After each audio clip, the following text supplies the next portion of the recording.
With Velveteen Dream going into detail on the accusations that cost him his WWE career, and Kenny Omega responding to Jim Ross claiming Randy Orton is the best pro wrestler today, this is Wrestling Up. My name is John, and you're watching the Wrestling Report for May 24th.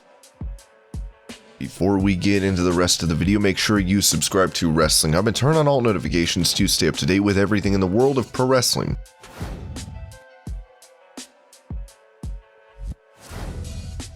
Fightful confirmed that Keith Lee, while not appearing on TV, has not been released by WWE but is not cleared to wrestle. A fan would note that the company should let others know that he is recovering, if that is the case, which led to Lee's fiancée, WWE star Mia Yim, replying, "It's no one's business, please be patient and let it be." Fans wouldn't let up, with one saying, "This will still lead to speculation," as Yim replied, "Speculate doesn't make fans entitled to our medical/personal business." One fan then wrote, "You're never going to reach everyone and stop fans from speculating. They'll only do that when they stop caring. That's not happening anytime soon. Why not come out with the truth? All team sports disclose to a certain degree." Yim would react writing, "It's no one's business." Even if he is not medically cleared, Keith Lee should be returning to in-ring action at some point.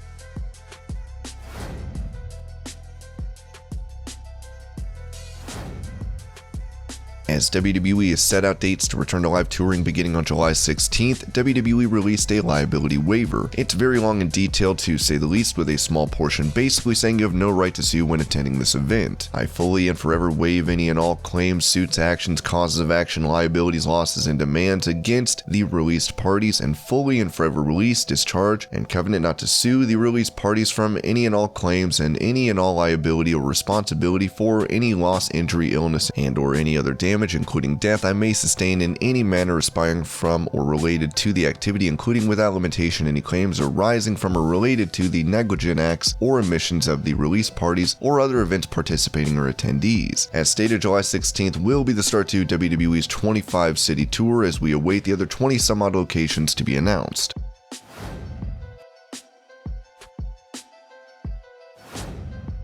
Velveteen Dream was released by WWE, as he's made it clear the allegations brought against him from the Speaking Out movement were responsible for hampering his career. As he wrote in a statement, "The allegations from April 20th, 2020 have effectively derailed any upward momentum I had professionally, and has ultimately resulted in my termination with WWE. My name is Patrick Clark, not the Velveteen Dream. Velveteen Dream is a character that I have spent years developing and trying to bring to life. The success of the Dream character relied heavily on kayfabe, my ability to bore Patrick Clark from Tough Enough with this over-the-top personality." He would go on to detail his encounters and interactions with his two accusers. The infamous clip of Dream asking "What school do you go to?" through a voice message was to a 17-year-old named Jacob, an aspiring wrestler, while the other male, Joshua Fuller, was someone he met in person initially through Tough Enough. The night of April 20th, from my verified Instagram account, I posted a story to my followers letting them know that my DMs had been open. I received a few different messages ranging from support to heckling and some inquiring about how to get started in pro wrestling. I responded to a few, but not all, and of the few I responded to, one account accused me of solicitation. The account belonged to a 17-year-old aspiring wrestler, Jacob, before he deleted it. In the conversation, Jacob shared his interest in working as a wrestler one day and asked what steps would be required. I messaged a short list of things he should consider if he was serious. Physique and promo to start. Physique because as an independent contractor, no one is going to make you train and eat in a way that creates the aesthetic of a believable pro wrestler. And promo because our job is to sell drama and you can't rely on someone flipping channels to stop to watch a choreographed fight. You're more likely to grab their attention looking into a camera with a strong and impassioned 30-second monologue. I also inquired about which schools he was closest to in relation to wrestling training, his weight, and his height. Jacob explained how anxious he felt messaging me and asked me to verify that it was really me. I did find it strange because I have a blue check, but as a lifelong fan, I remember meet and greets and the days I would message wrestlers hoping to be seen, so I chalked it up to innocence and sent a voice message in my Velveteen Dream voice as to keep kayfabe. The full voice message had me asking Jacob about his height, weight, and where he trained and what school he attended, which Jacob answered back with a voice message, and I continued to answer his questions until I politely wrapped up the conversation. April 21st, I woke up to notifications and tags of created screenshots and videos of a conversation that I didn't have with Jacob. I immediately contacted WWE's Talent Relations and Social Media Department as to begin an investigation. Even after the investigation, WWE released a statement maintaining my innocence. The part that hurt for me was having a personal picture that I've used in my personal life on apps being used to label me as a predator. I am in no way of the word a predator. predator. This is the first time and only time I've been accused of any solicitation to anyone. Until I was accused of grooming by Joshua Fuller, unlike Jacob, I know Josh. I met Josh after my stint on Tough Enough 2015 at a meet and greet, and we developed a friendship through a mutual trainer at GXW. Josh shared the Twitter screenshots of the first time we communicated through text in 2016, an autographed picture from when we met, and an extremely contradictory story. Josh alleged that I made him feel uncomfortable, but contradicts himself twice by saying I was never sexual toward him. For those willing to research Josh's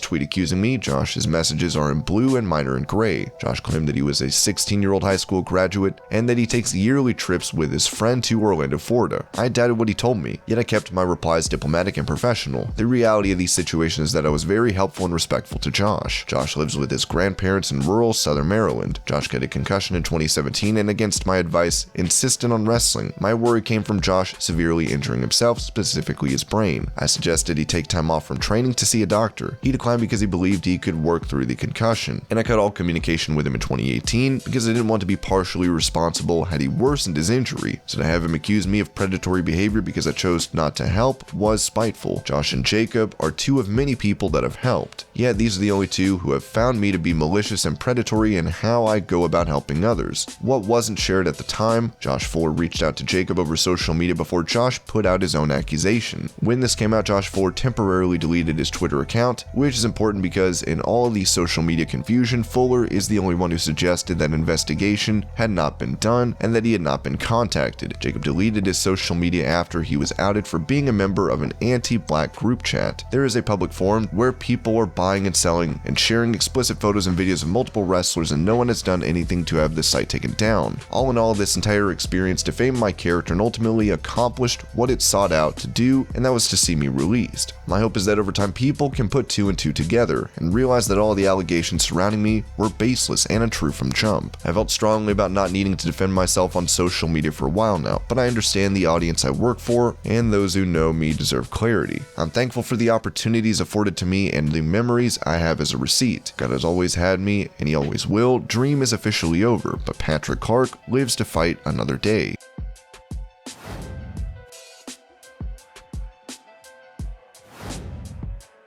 On his podcast, AEW commentator Jim Ross opened up on his pick for the best wrestler in the world right now, saying, "I don't think anybody is better than Randy Orton in the wrestling business." Of course, that's so subjective. I love Randy's work, although I don't watch it regularly enough to make a great evaluation. In the last several months that I have tuned in to watch some of Randy's segments, he doesn't disappoint. No matter how the creative is packaged to him, he doesn't disappoint. I'm sure there's Kenny Omega fans out there that would say Omega is the best wrestler in the world. Some will, and they got the right to their opinion, and I'm not going to argue it. Omega is really freaking good. In any event, it's a good time to be a fan. A lot of great talent out there improving their game, adapting and adding things. This led to Chris Jericho noting that he's been in the ring with all the top level guys, with him confirming Omega is the greatest. Kenny would respond taking a shot at a previous gaffe on Dynamite from Jim Ross where he called Omega the WWE champion on air. Meh, I'd rather believe the bigot cuck, dimwit E-Drones, and the guy that thinks I'm the WWE champion.